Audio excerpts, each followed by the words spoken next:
Pengadilan Negeri Langsa memvonis terdakwa kasus perdagangan orang hutan Nanta Agustia dengan hukuman 1 tahun 6 bulan penjara dan denda sebesar 40 juta rupiah atau subsidiar kurungan penjara selama 1 bulan.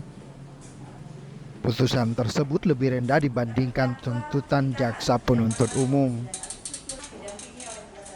Dalam persidangan sebelumnya, jaksa menuntut terdakwa 2 tahun 6 bulan kurungan penjara.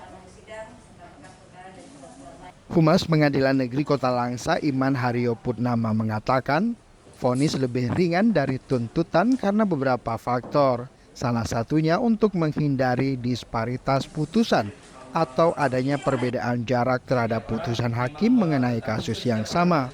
Kemudian terdakwa belum pernah dipenjara sebelumnya. Jadi terkait putusan ini kami harapkan menjadi suatu pembelajaran juga bagi masyarakat dan bagi pihak-pihak terkait terhadap penanganan terhadap hewan dilindungi ini, bahwa undang-undang mengatur terhadap hewan-hewan dilindungi, baik itu gajah, orangutan, adalah hewan-hewan yang tidak boleh disalahgunakan dalam artian sebagaimana undang-undang telah atur, dan bagi yang melanggarnya maka sebagaimana putusan ini ada ancaman pidananya. Aktivis lingkungan Yayasan Hukum Alam dan Lingkungan Aceh atau HKAC, Nurul Ihsan, mengapresiasi penegak hukum khususnya Pengadilan Negeri Kota Langsa.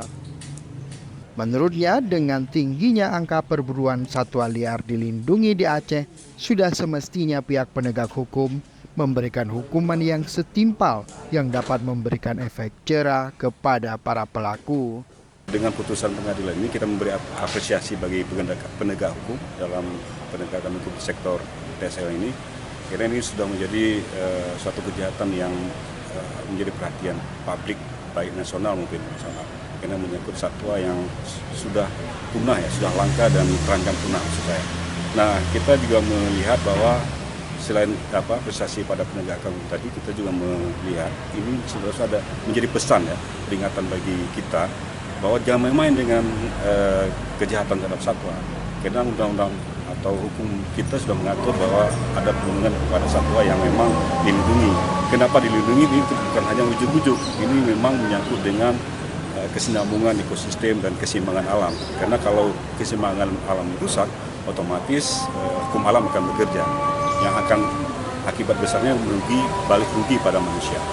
Sebelumnya, Nanta Agustia ditangkap oleh pihak Balai Penegak Hukum Lingkungan Hidup dan Kehutanan atau Gakum KLHK wilayah Sumatera di Desa Alur Pinang, Langsa Timur, Kota Langsa pada 30 Juli 2023. Pelaku ditangkap saat membawa seekor anak orangutan dalam sebuah tas dan hendak menjualnya.